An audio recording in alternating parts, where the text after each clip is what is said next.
اعوذ باللہ من الشیطان الرجیم بسم اللہ الرحمن الرحیم السلام علیکم۔ فضل بن ربیع اپنے راستے سے کسی جگہ سے گزر رہے تھے، جب دیکھا کہ بہلول سر جھکائے ہوئے بیٹھا ہے۔ فضل بن ربیع نے کہا، بہلول تم کیا کر رہے ہو؟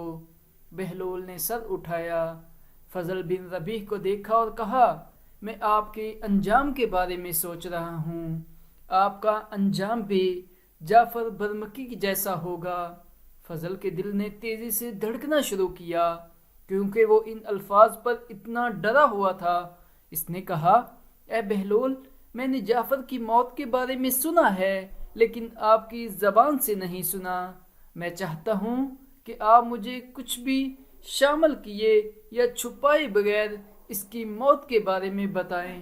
بہلول نے کہا، منصور کے بیٹے مہدی کے خلیفہ وقت خالد برمکی کا بیٹا یا ہارون رشید کا مصنف اور مستقل قاری تھا۔ جلد ہی ہارون یحییٰ اور اس کا بیٹا جعفر ایک دوسرے سے بہت زیادہ محبت کرنے لگ گئے۔ ہارون کو جعفر سے اتنا پیار تھا کہ اس نے اپنی بہن عباسہ کے ساتھ نکاح کیا، لیکن جعفر کو حکم دیا کہ وہ اس کے ساتھ متشدد نہ ہو۔ جعفر نے ہارون کی خواہشات کی مخالفت کی اور عباسی کو لونڈی بنا دیا۔ جب ہارون نے یہ سنا تو جعفر سے اس کا سارا پیار دشمنی اور عداوت کے ذریعے نگل گیا۔ اب دن رات اس نے جعفر کو مارنے کے بہانے تلاش کیے اور اس طرح برمکی کنبہ کو تباہ کر دیا۔ آخر ایک رات اس نے اپنے غلام مسرور سے کہا، آج رات میں چاہتا ہوں کہ آپ جعفر کا سر کاٹ کر میرے پاس لائیں۔ مسرور اس پر کانپنے لگا اور فکر مندی سے سر جھکا لیا۔ ہارون نے پوچھا، تم اتنے خاموش کیوں ہو گئے ہو؟ تم کیا سوچ رہے ہو؟ مسرور نے جواب دیا، یہ بہت بڑی بات ہے، کیا میری موت اس سے پہلے کہ میں یہ کروں؟ ہارون نے کہا، اگر تم میرے حکم کی تعمیل نہ کرو گے تو تم میرے قہر اور غضب کا نشانہ بنو گے، اور میں تمہیں اس طرح مار دوں گا کہ کبوتر بھی تمہارے لیے روئیں گے۔ مسرور بے بسی کے جعفر کے گھر گیا اور ظالم خلیفہ کا خطرناک حکم سنا دیا۔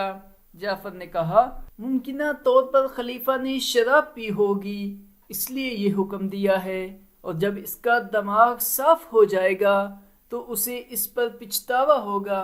اس لیے میں چاہتا ہوں کہ آپ واپس چلے جائیں اور خلیفہ کو میرے قتل کی خبر دے دیں۔ اگر صبح تک اس میں رنج و غم کی علامت نہیں ہے تو میں خود ہی آپ کی تلوار کے سامنے سر جھکاؤں گا۔ مسرور میں جعفر کی شرط کو قبول کرنے کی ہمت نہیں تھی۔